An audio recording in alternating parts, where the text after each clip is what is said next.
मंगळवारी रात्री अहमदनगरमध्ये दोन मराठी पक्ष भिडले।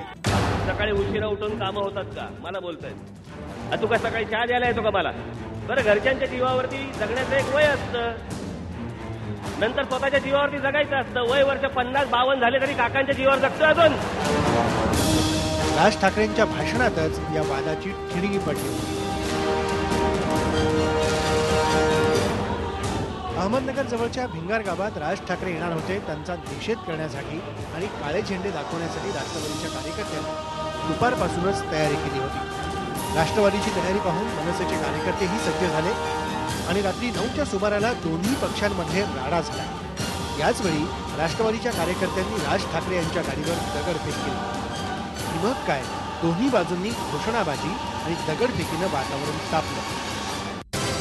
अहमदनगर मधल्या या राड्यानंतर राज्यभरात राष्ट्रवादी विरुद्ध मनसे असा उभा संघर्ष पेटला।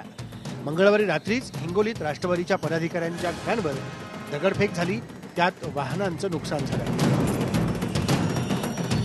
मनसेचे कार्यकर्ते बुधवारी आणखी आक्रमक झाले।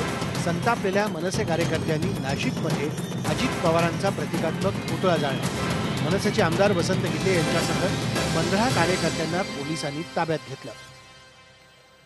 यवतमाळ जिल्ह्यातल्या वणीत मनसे कार्यकर्त्यांनी 2 बसची तोडफोड केली। पोलिसांनी मनसे जिल्हाप्रमुख राजू उंबरकर यांच्यासह 6 जणांना ताब्यात घेतलं। त्यांना 2 दिवसांची पोलीस कोठडी देण्यात आली।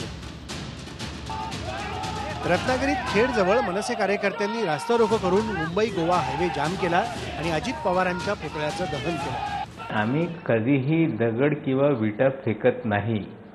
दगड फेकणारी संस्कृती ही या मनसेचीच आहे। ते नवनिर्माण सेना नाही, गुंड निर्माण सेना झालेली आहे। या पद्धतीने तरुणांची दिशाभूल करून तुम्ही गुंड निर्माण करू नये अशी आम्ही त्यांना विनंती करतोय। कोल्हापूर, सांगली, सातारा, वर्धा, बुलढाणा, धुळे, जळगाव, सोलापूर, नंदुरबार, बीड या ठिकाणीही मनसेच्या कार्यकर्त्यांनी निषेध मोर्चा काढला, घोषणाबाजी आणि दगडफेक केली।